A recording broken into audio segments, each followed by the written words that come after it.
नमस्कार। राजस्थान की राजनीति में अशोक गहलोत और सचिन पायलट के बीच में हो रहे सियासी ड्रामे में पल पल स्थिति बदल रही है। सचिन पायलट ने गहलोत की बाड़ेबंदी में मौजूद 15 विधायकों का समर्थन लेने वाला चैलेंज कर दिया, जिसके बाद अशोक गहलोत और कांग्रेस के पैरों तले से जमीन खिसक गई। इस चैलेंज के बारे में आगे चर्चा करेंगे। पहले मैं आज की सारी अपडेट आपको बता देता हूं कि राजस्थान की राजनीति ड्रामे में आज क्या क्या हुआ।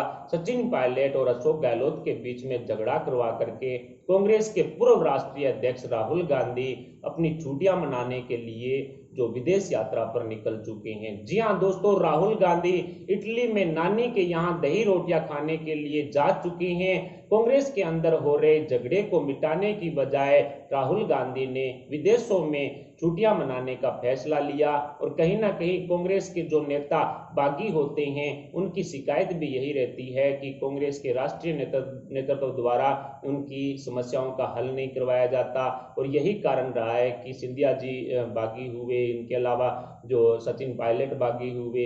ये निश्चित तौर पर यही कारण रहा था इन मामलों को लेकर के कि केंद्रीय नेतृत्व द्वारा उनकी कोई सुनवाई नहीं होती। और अब सचिन पायलट और अशोक गहलोत के बीच में जो झगड़ा चल रहा था उसको मिटाने की बजाय जो राहुल गांधी ने विदेश यात्रा करना ठीक समझा।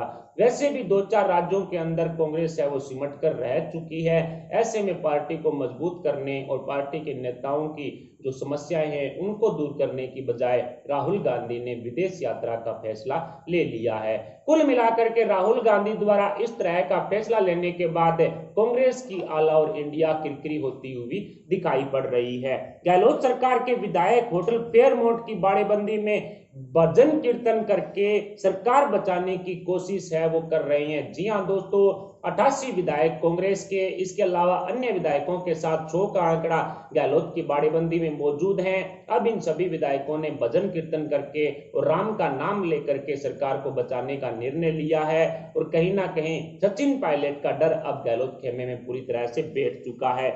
विधानसभा स्पीकर सीपी जोशी ने सुप्रीम कोर्ट में दायर एसएलपी आज वापस ले ली थी। सुप्रीम कोर्ट ने इसकी मंजूरी भी दे दी, लेकिन 24 जुलाई को जो विधानसभा स्पीकर के खिलाफ जो फैसला हाईकोर्ट की तरफ से सुनाया गया था उसको लेकर के दोबारा भी सीपी जोशी आने वाले समय में जो याचिका है वो सुप्रीम कोर्ट में दायर कर सकते हैं।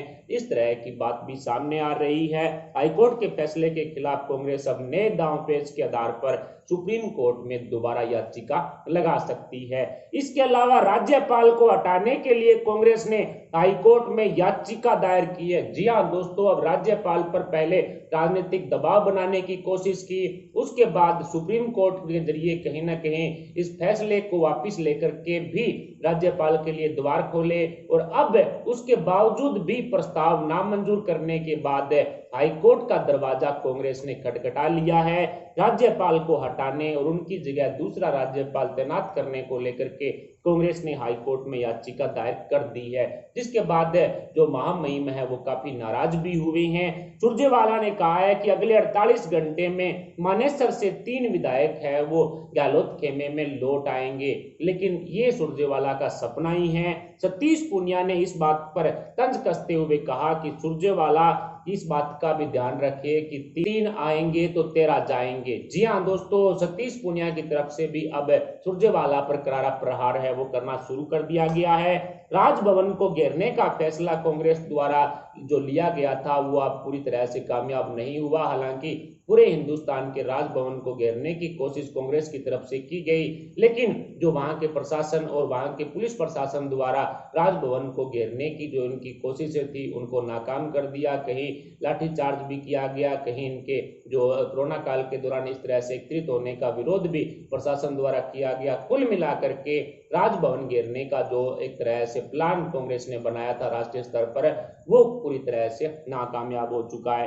राज्यपाल ने विधानसभा सत्र बुलाने के लिए गहलोत सरकार के 2 बार प्रस्ताव हैं वो खारिज कर दिए हैं। जी हां दोस्तों, आप सभी को ज्ञात होगा कि जब पहली बार गहलोत सरकार की तरफ से गहलोत की कैबिनेट में प्रस्ताव पास करके विधानसभा सत्र बुलाने का भेजा गया था, उसको 6 सवालों के साथ राज्यपाल द्वारा वापस भेज दिया गया और उसके बाद दोबारा गहलोत सरकार द्वारा उन 6 सवालों का जवाब देते हुए प्रस्ताव भेजा, जिसको भी राज्यपाल द्वारा महामहिम द्वारा खारिज है वो कर दिया गया है। वो फाइल वापस लौटा दी गई है। इस बार 3 सवाल राज्यपाल द्वारा पूछे गए हैं। गहलोत सरकार तीसरी बार प्रस्ताव भेजेगी जिसमें विश्वास मत का जिक्र भी किया जा सकता है। जी हां दोस्तों, विश्वास मत को लेकर के महामहिम कलराज मिश्रा द्वारा गहलोत सरकार पर सवाल उठाए गए थे और उसी को लेकर के अब गहलोत सरकार ने फैसला लिया है कि इस बार जो विधानसभा सत्र बुलाने के लिए राज्यपाल के पास राजभवन में जो प्रस्ताव भेजा जाएगा उसमें विश्वास मत को लेकर के भी जिक्र किया जा सकता है।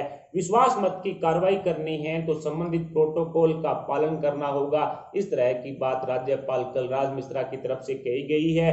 पूरी प्रक्रिया की वीडियो रिकॉर्डिंग भी होनी चाहिए, इस तरह की बात भी जो राज्यपाल कलराज मिश्रा की तरफ से कही गई है। और साथ ही कहा गया है कि वहां 200 तो विधानसभा के सदस्य होंगे, इसके अलावा 1000 अधिकारी होंगे। 1200 लोगों के कोरोना से किस तरह से उनको बचाया जा सकता है उस प्रोटोकॉल का जो विस्तार से आप वर्णन भी प्रस्ताव में करेंगे। कहीं ना कहीं उन 1200 जिंदगियों को ताव पर ना लगाया जाए, इसलिए राज्यपाल कलराज मिश्रा द्वारा जो ये विधानसभा सत्र बुलाने को लेकर के प्रस्ताव को नामंजूरी है वो मिल रही है और इसी डर से राज्यपाल द्वारा जो गहलोत सरकार के प्रस्ताव को खारिज किया जा रहा है। राज्यपाल कलराज मिश्र ने गहलोत सरकार की पूरी रिपोर्ट है वो केंद्र सरकार को भी भेज दी है, जो राजस्थान में राष्ट्रीय शासन लागू करने से जोड़कर भी देखी जा रही है। जी हां दोस्तों, केंद्र सरकार को राज्यपाल द्वारा महामहिम द्वारा पूरी रिपोर्ट गहलोत सरकार की अस्थिरता और किस तरह से बौखलाए हुए हैं अशोक गहलोत, किस तरह से उन्होंने राजभवन का घेराव किया, किस तरह से उन्होंने राजभवन के लॉन में जाकर के राज्यपाल मुर्दाबाद के नारे लगाए, ये पूरी रिपोर्ट केंद्र सरकार को भेज दी गई है। जिसके बाद बताया जा रहा है, राजनीतिक ज्ञाता ये कह रही हैं कि कहीं ना कहीं राज्यपाल कलराज मिश्र राष्ट्रीय शासन लागू करने की तैयारियां भी कर सकते हैं और इसी को लेकर के इस पूरे मामले को देखा जा रहा है। राष्ट्रपति को मुख्यमंत्री अशोक गहलोत द्वारा ज्ञापन भी भेजा गया है जिसमें मौजूदा संकट पर दखल देने की मांग की गई है। अशोक गहलोत और कांग्रेस ने मांग की है कि राजस्थान के अंदर जो गहलोत सरकार की अस्थिरता चल रही है उसको लेकर के राष्ट्रपति दखलंदाजी दे और साथ ही बीजेपी पर सरकार गिराने का आरोप भी जो कांग्रेस और गहलोत सरकार की तरफ से लगाया गया है। कुल मिलाकर के अशोक गहलोत अब पूरी तरह से बौखला चुकी हैं। सचिन पायलट और अशोक गहलोत के बीच में आपसी झगड़ा करवा करके खुद राहुल गांधी है वो विदेश यात्रा पर निकल चुके हैं, नानी के यहाँ दही रोटियां खाएंगे। लेकिन अब राजस्थान में अशोक गहलोत के हाथों से उनकी सीएम कुर्सी खिसकती हुई स्पष्ट देखी जा सकती है, क्योंकि ये बात किसी से नहीं छुपी है कि अशोक गहलोत के खेमे में जो फेयरमाउंट के अंदर बाड़ेबंदी की गई है उन विधायकों में 20 से ज्यादा ऐसे विधायक हैं जो गहलोत की तानाशाही से बिल्कुल तंग आ चुके हैं और इसको लेकर के कहीं ना कहीं गहलोत भी काफी चिंतित है और अशोक गहलोत की मुश्किलें बढ़ाने का काम भी इन विधायकों द्वारा किया जा रहा है। बताया जा रहा है कि 15 ऐसे विधायक जिनके बारे में सचिन पायलट के ग्रुप ने आज तगड़ा चैलेंज है वो कर दिया और इस चैलेंज के अनुसार उन्होंने स्पष्ट कहा है कि गहलोत की बाड़ेबंदी एक दिन हटा करके दूसरे दिन दोबारा की जाए, देखते हैं कि वहां कितने विधायक पहुंचेंगे। यानी कि पायलट खेमे की तरफ से स्पष्ट कह दिया गया है कि 10 से 15 विधायक गहलोत खेमे में कैद है, जो पायलट समर्थक हैं, हमारे पास आना चाहते हैं मानेसर में, लेकिन उनको गहलोत के दबाव के चलते और गहलोत की जो बाड़ेबंदी की गई है उसके चलते वो आ नहीं सकते। और यदि अशोक गहलोत को इतना ही भरोसा है कि उनके पास बहुमत है तो वो एक दिन के लिए जो होटल फेयरमाउंट से इस बाड़ेबंदी को खोले, उसके बाद देखते हैं कि दोबारा बाड़ेबंदी में कितने विधायक पहुंचते हैं। कुल मिलाकर के सचिन पायलट और सचिन पायलट के ग्रुप की तरफ से अब अशोक गहलोत को स्पष्ट संकेत दे दिए गए हैं कि अब आने वाले समय में या तो सचिन पायलट को कांग्रेस मुख्यमंत्री बनाए या फिर बीजेपी के साथ जाकर के सचिन पायलट अशोक गहलोत की सरकार गिराएंगे। इस तरह का जो एक तरह से तय कर लिया है सचिन पायलट खेमे ने।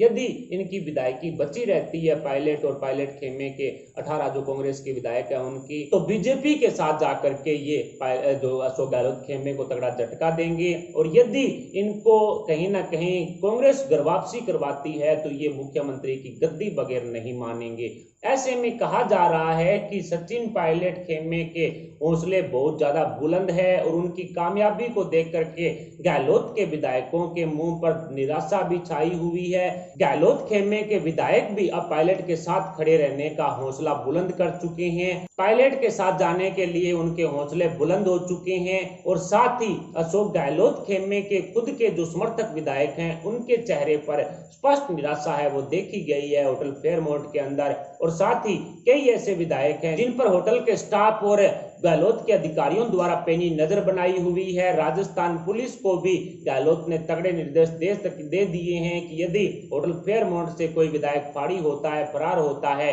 तो उसके लिए राजस्थान की सभी सीमाएं बंद हो। कुल मिलाकर के अब इन विधायकों को मानेसर जाने से अशोक गहलोत रोक रहे हैं, लेकिन विधानसभा सत्र के दौरान निश्चित तौर पर ये पायलट के समर्थन में वोटिंग करेंगे। और इस तरह से अब सचिन पायलट के खेमे के विधायकों की संख्या 37 हो गई है। लेकिन अब कांग्रेस को यदि राजस्थान की सत्ता हासिल करे रखनी है, साम्राज्य पर राज करना है, तो निश्चित है कि सचिन पायलट को मुख्यमंत्री बनाना पड़ेगा और अशोक गहलोत को इस्तीफा देना ही पड़ेगा। कुल मिलाकर के सचिन पायलट और अशोक गहलोत के बीच में गहलोत की तानाशाही के चलते घमासान मचा हुआ है, जो निश्चित तौर पर अशोक गहलोत की सरकार गिराकर ही दम लेगा। अशोक गहलोत को अपनी पद से इस्तीफा देना ही पड़ेगा। फ्लोर टेस्ट के दौरान भी तगड़ा झटका सचिन पायलट खेमे के विधायक देने वाले हैं और उनके साथ साथ गहलोत खेमे में पायलट समर्थक विधायक भी जो निश्चित तौर पर अशोक गहलोत को तगड़ा झटका देंगे। अब ये राजस्थान का सियासी ड्रामा पूरी तरह से अंतिम छोर पर तो नहीं कहा जा सकता, लेकिन सुप्रीम कोर्ट से इनको वापस ले लिया गया है। जी हां दोस्तों, सुप्रीम कोर्ट के अंदर जो एसएलपी जो दायर की गई थी सीपी जोशी की तरफ से, उसको लेकर के उन्होंने याचिका को खारिज करवा लिया है, उनको वापस ले लिया है।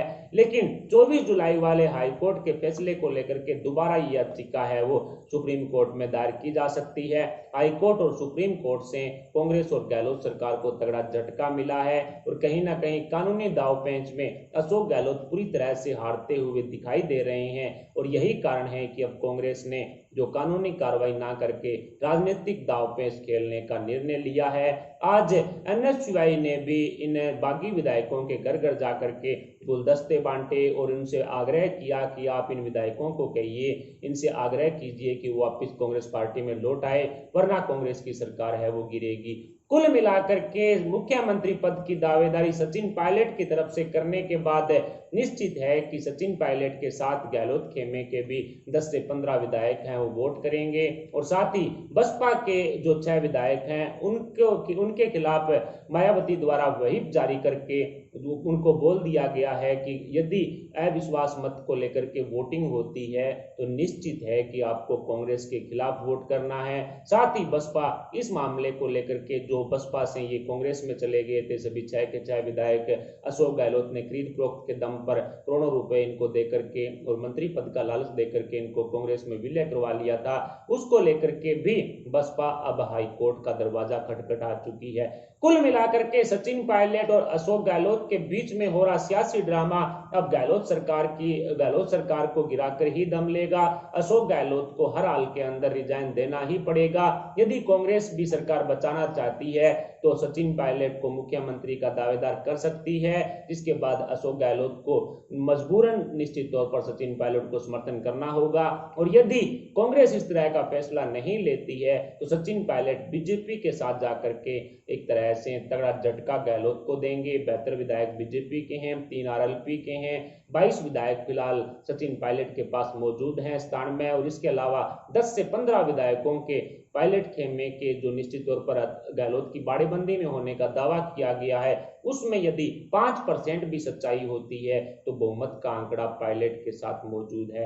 ऐसे में अब सचिन पायलट निश्चित तौर पर राजस्थान के अगले मुख्यमंत्री बन सकते हैं, लेकिन विधानसभा उपचुनावों को लेकर के और विधानसभा सत्र को लेकर के संशय अभी भी बरकरार है कि राज्यपाल इसको लेकर के किस तरह का फैसला लेंगे।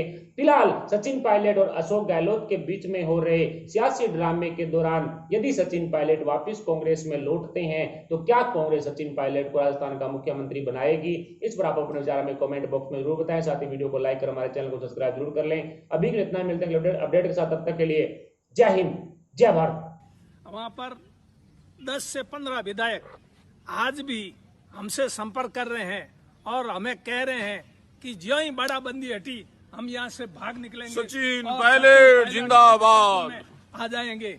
पर अब वो आज अगर गहलोत बाड़ाबंदी खोल दे और 2 दिन के बाद में फिर दोबारा बाड़ाबंदी करे, कितने विधायक उनको मिलेंगे, ये बात स्पष्ट हो जाए। इसलिए इस हताशा को मिटाने के लिए इस प्रकार का बयान दिया जा रहा है।